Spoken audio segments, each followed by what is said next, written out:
Have you ever had that feeling that someone's watching you? That creeping sense that you're not alone even when you know you should be? Have you ever dismissed that intuition as paranoia, as anxiety, as your mind playing tricks on you, only to discover later that you were right all along? What if I told you that for 2 years, every shower I took, every time I changed clothes, every private moment I had in what I thought was the safety of my own bathroom was being recorded by hidden cameras and sold to strangers on the internet? What if the person violating me wasn't some random hacker or stranger, but my landlord, the man I paid rent to every month, the man who had keys to my apartment, the man I trusted to maintain my home and respect my privacy? My name is Alex Carter. I'm 29 years old and I'm a software engineer living in Seattle, Washington. I work for a tech company. I'm good with computers and cybersecurity. I consider myself tech savvy and careful about my digital privacy. I use VPNs. I cover my laptop camera. I'm cautious about what I share online. But none of that protected me from the violation that happened in my own home, in the one place where I should have been safest, by the person who had the most access to my private space. This is the story of how I discovered I'd been secretly recorded for 2 years, how I used my technical skills to track down exactly what my landlord had done with those videos, how I found myself on dozens of websites being watched by thousands of strangers, and how I systematically destroyed the man who violated me while making sure he'd never be able to do this to anyone else. This is about privacy, violation, revenge, and the horrifying reality that the locks on your doors mean nothing when the person with the keys is the predator. Let me start at the beginning, though I didn't know it was the beginning at the time. I moved into the apartment 2 years and 4 months ago, in August of 2022. It was a one-bedroom in the Capitol Hill neighborhood of Seattle, nothing fancy but clean and affordable by Seattle standards, which meant it was still expensive but not impossibly so. The building was a converted house split into 4 units, and my landlord, Robert Morrison, owned the whole property. He was 56 years old, seemed friendly enough during the apartment showing, asked normal landlord questions about my job and references. He lived in one of the units himself, which he presented as a benefit because maintenance issues would be handled quickly since he was right there. I should have seen that as the red flag it was. Your landlord living in the same building means they have constant access to your space, constant opportunity to enter when you're not home, constant proximity to your private life. But I was 27, new to Seattle after relocating for my job, and just happy to find a place that wasn't a complete dump and didn't require 6 roommates. I moved in on August 15th. Robert helped me carry boxes up the stairs, was friendly and helpful, gave me his cell number and said to text anytime if something needed fixing. The apartment was exactly as advertised, small but functional, with decent light and a bathroom that had been recently renovated. New tiles, new fixtures, new everything. Robert had mentioned during the showing that he'd just finished updating the bathroom before listing the apartment. I thought that was great. Fresh, clean, modern. I didn't know he'd installed cameras during that renovation. Cameras hidden in the ceiling vent, in the light fixture, in the smoke detector. 3 separate angles to capture everything that happened in that bathroom from every possible perspective. The first few months were eventful. I settled into my job, made some friends, dated a guy named Kyle for a while before that fizzled out. Normal young professional life in a new city. Robert was a fine landlord, responsive when I had issues, polite when we'd pass each other in the hallway or outside the building. I never felt uncomfortable around him, never got creepy vibes. He seemed like a normal, slightly boring, middle-aged man who owned a small property and lived quietly. I had no idea he was spending his evenings editing and uploading videos of me naked, showering, changing, using the toilet. No idea he was making money off my body without my knowledge or consent. No idea thousands of strangers were watching my most private moments. The weird feelings started around month 6, February 2023. I can't explain it rationally, but I started feeling watched in the bathroom. It was subtle at first, just an occasional uncomfortable sensation when I was showering. I'd look around, see nothing unusual, convince myself I was being paranoid. But the feeling persisted and grew stronger. I mentioned it to my friend Maya when we met for coffee one Saturday. I know this sounds crazy, but I keep feeling like someone's watching me in my apartment, specifically in the bathroom. Like a ghost? She asked, half joking. I don't believe in ghosts. I just feel observed, especially in the shower. It's probably just anxiety from the move and the new job catching up to me. Or you need to sage your apartment, she suggested, and we laughed it off. But the feeling didn't go away. It got worse. By April, I was taking faster showers, changing in my bedroom with the lights off, feeling increasingly uncomfortable in what should have been my safe space. I started examining the bathroom obsessively, looking for anything unusual, but I didn't know what to look for. I checked the obvious places, looked behind the mirror, examined the towel hooks, felt around the shower curtain rod. I found nothing because I wasn't looking in the right places. I Googled how to detect hidden cameras and found articles about using your phone's camera to look for infrared lights, about buying RF detectors, about checking smoke detectors and electrical outlets. I tried the phone camera trick, sweeping my bathroom with my camera app looking for unusual lights. I saw nothing. The cameras Robert had installed were too sophisticated for that basic detection method. I almost bought an RF detector in May, actually had one in my Amazon cart, but then talked myself out of it. I felt ridiculous. I was a rational, tech-savvy person. I was letting paranoia control me. There was no way someone had put cameras in my bathroom. That was the kind of thing that happened in sensational news stories, not to normal people in normal apartments. I was being crazy. That self-doubt, that dismissal of my own instincts, gave Robert 6 more months of violation. 6 more months of recording me, uploading me, profiting from me. The discovery came in November 2023, 14 months into my lease. I'd been having internet connectivity issues, which was frustrating because I sometimes worked from home and needed reliable Wi-Fi. I'd mentioned it to Robert, who said the router for the building was in the basement and I was welcome to check it if I wanted, gave me the key to the basement door. I went down there on a Tuesday evening after work, found the router, did some basic troubleshooting. While I was there, I noticed Robert's workbench in the corner, tools, various building maintenance supplies, and a laptop that was open and running. I shouldn't have looked. It was his private property, but the laptop screen was displaying what looked like a live video feed of a bathroom, and something about it looked familiar. I stepped closer, my heart starting to race, and recognized my bathroom. The angle was from above, showing my shower, toilet, sink, a live feed from inside my apartment, from inside my bathroom. I felt like I'd been punched in the stomach, couldn't breathe, couldn't think, just stared at that screen showing the real-time view of my private space. Then I saw the folders on the laptop desktop, labeled with dates.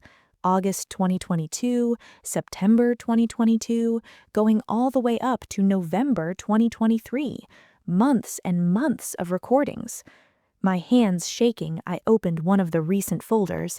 It was full of video files, hundreds of them, with timestamps and file names. I clicked on one at random. It was me from 3 days ago, taking a shower.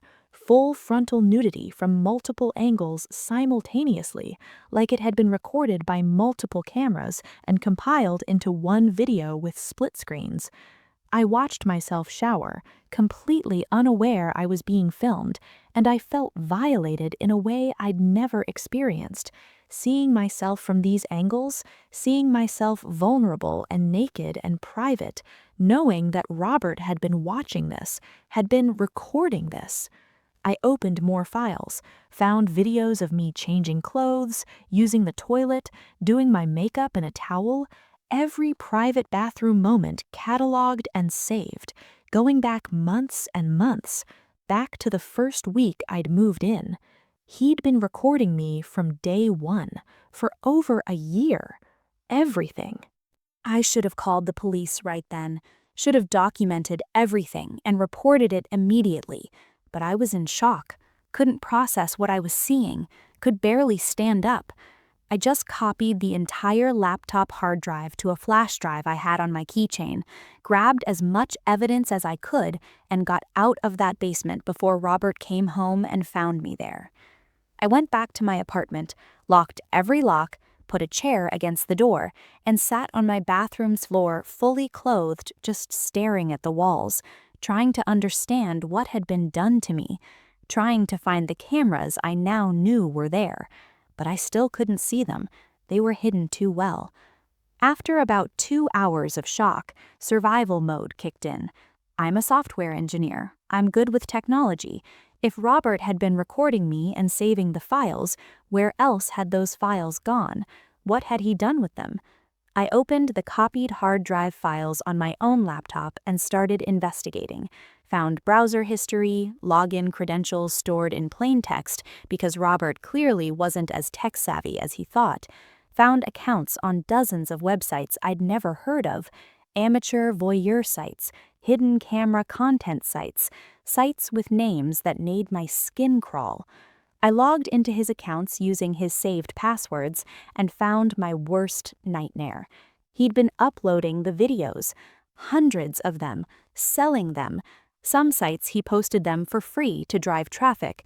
Some sites he charged for premium access. He had a whole business model built around violating me. The descriptions made me want to vomit. Sexy brunette tenant never knows she's being filmed. Hot programmer chick shower compilation. 20-something completely unaware. He'd created a whole persona around me, given me a fake name, apartment girl, and built a following of people who paid to watch me in my most private moments. I looked at view counts, tens of thousands. Some videos had been watched over 50,000 times. 50,000 strangers had seen me naked without my consent or knowledge. I had dozens of videos on these sites, some compilations that were over an hour long. 2 years of my life, my privacy, my body, packaged and sold for entertainment. The comments were worse than the videos. Men talking about my body, speculating about my life, saying things that made me feel dirty and violated on a level I didn't know was possible. Some recognized the videos were hidden camera content, and that made it more exciting for them. The violation was part of the appeal. I found Robert's earnings statements. He'd made over $40,000 selling videos of me. $40,000 from my body, my privacy, my violation. I spent that entire night cataloging everything, every video, every website, every comment, every transaction. I documented it all methodically because shock had given way to cold, calculated rage. Robert Morrison had violated me in the worst possible way, had profited from that violation, and I was going to make absolutely sure he paid for every single second of it. By morning, I had a complete dossier, every website where my videos appeared, every username he used, every financial transaction, screenshots of everything, proof of uploads, proof of earnings, proof of the systematic violation that had been happening over a year. I also found something else, evidence that I wasn't his only victim. Other folders on his hard drive labeled with different women's names. Unit 2, Jennifer. Unit 3, Tasha. Previous, Michelle, Katie, Amber. He'd been doing this for years to every woman who'd rented from him. He had a system. Renovate the bathroom, install the cameras during renovation, record the tenant, sell the content, move on to the next victim when one tenant moved out. There were years' worth of videos, dozens of different women. He'd made hundreds of thousands of dollars violating women in their own homes. I called in sick to work, spent the day researching what to do, called a lawyer who specialized in privacy violations and sexual exploitation. Her name was Rebecca Chen, and when I explained what had happened, she was both horrified and unfortunately not surprised. "This happens more than people realize," she said. "Hidden cameras in rental properties, Airbnbs, hotel rooms. The technology has gotten so small and sophisticated that detection is incredibly difficult. What you've done, getting the evidence from his computer, that's crucial. But we need to be very careful about how we proceed, because some of what you did to obtain that evidence could be legally problematic." I went into his workspace in the building I live in.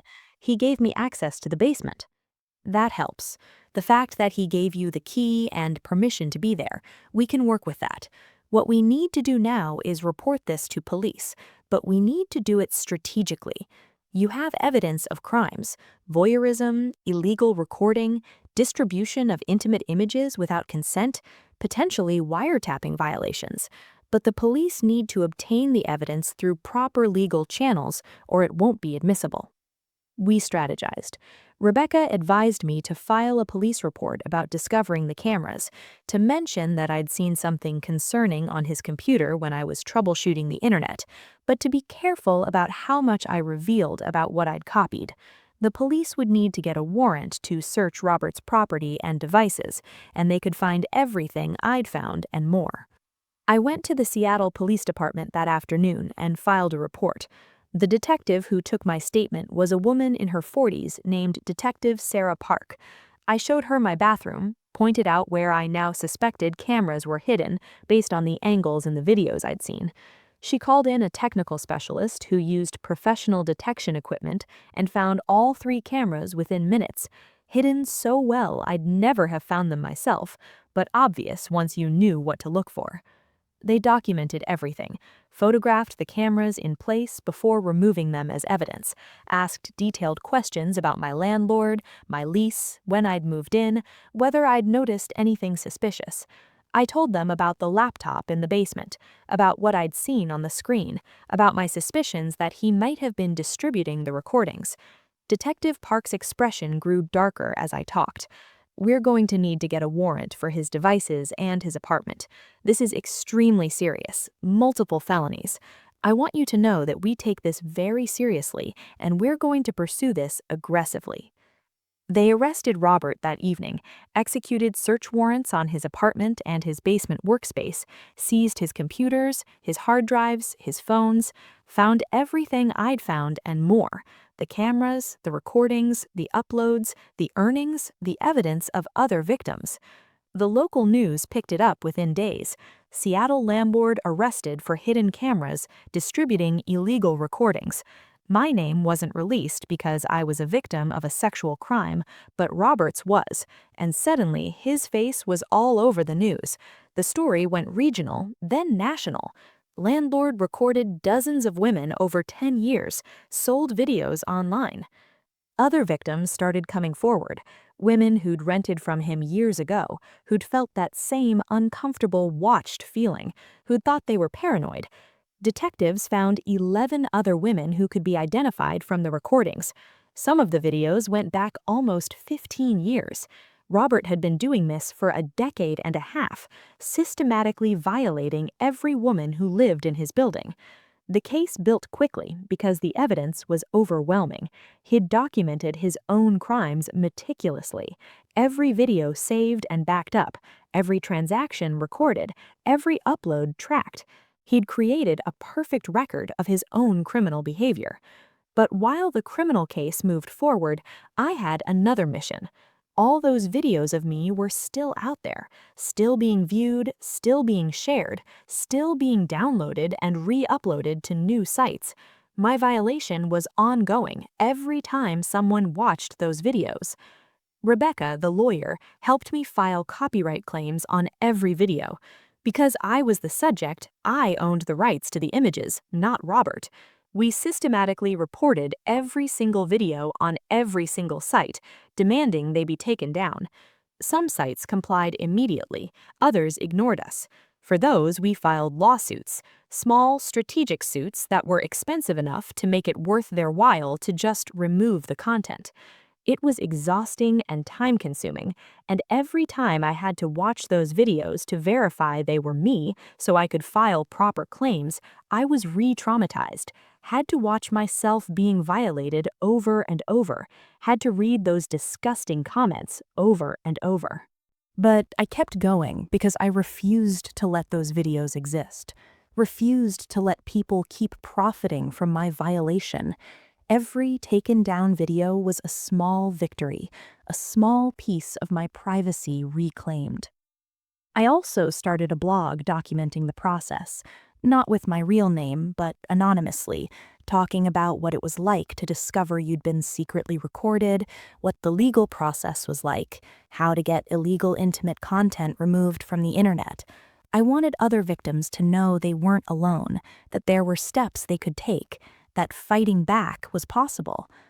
The blog got attention, press coverage. Other victims reached out sharing their own stories of hidden cameras, revenge porn, unauthorized recordings. I connected them with lawyers, with advocacy groups, with resources. My violation became a platform to help others. Robert's trial happened 8 months after his arrest, in July 2024. He was charged with dozens of felonies: voyeurism, illegal surveillance, distribution of intimate images, wiretapping, harassment, computer crimes.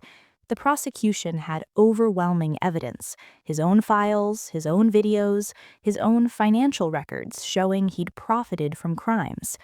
I testified, had to sit in that courtroom and describe in detail what it felt like to discover I'd been recorded, to see myself on those videos, to know thousands of strangers had watched my most private moments, had to describe the violation, the anxiety, the betrayal of trust, had to see Robert sitting there, his lawyers trying to paint him as just a lonely man who made bad choices, trying to minimize what he'd done.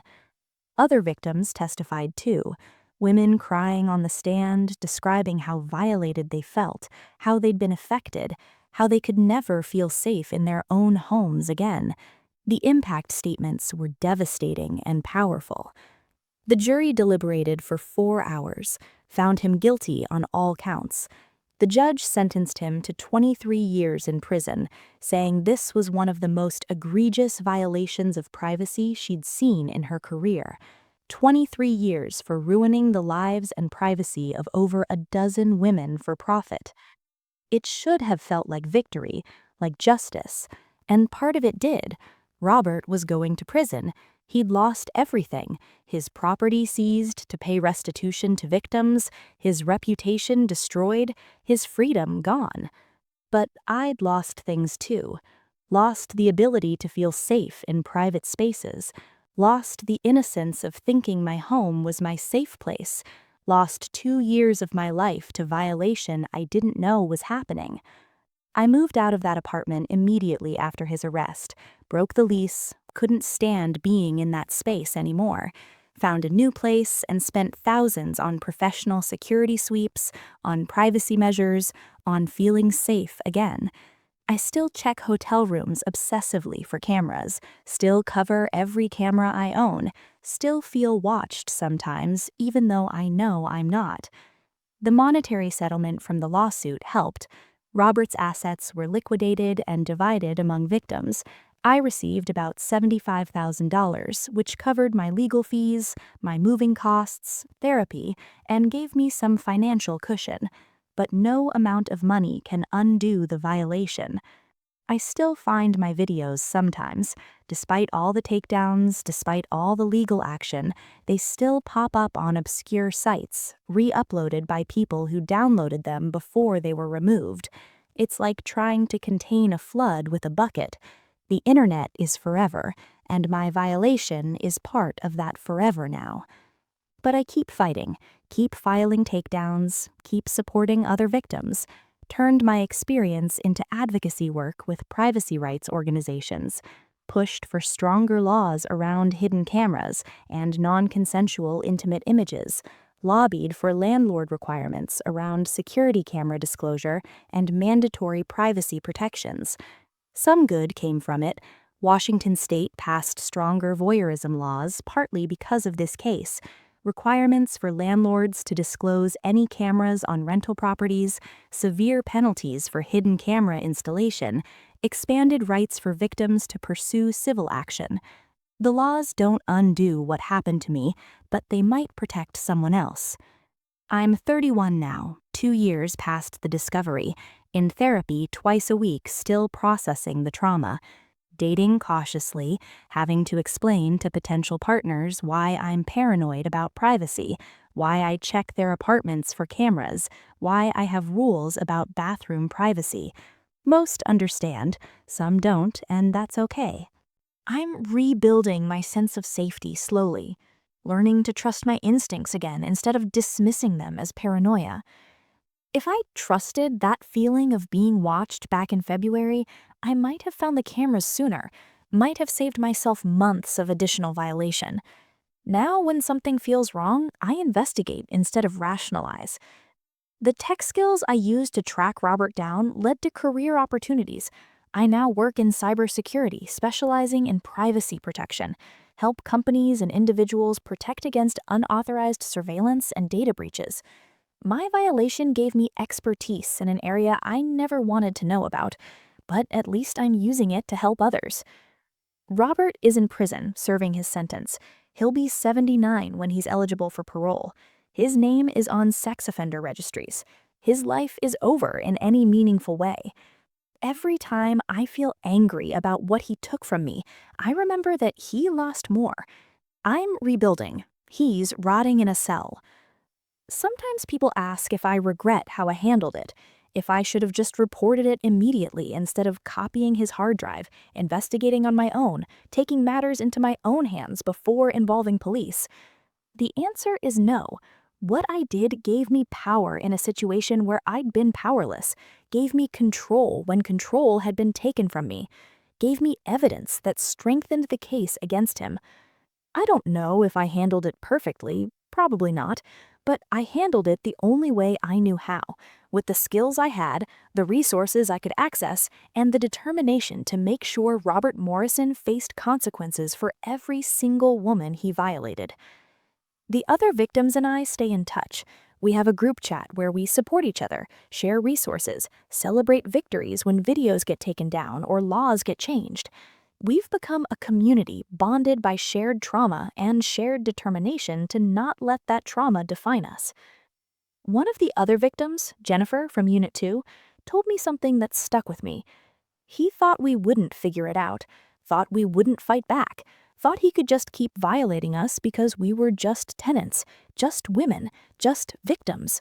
But he underestimated how strong we'd be, how loud we'd be, how relentless we'd be in seeking justice. She's right. Robert underestimated all of us, thought he could keep doing this because he always had before, because technology made it easy, because privacy violations are hard to detect and even harder to prosecute, because shame keeps victims silent. But we weren't silent. We fought back, and we won. I'm not the same person I was before I found those cameras.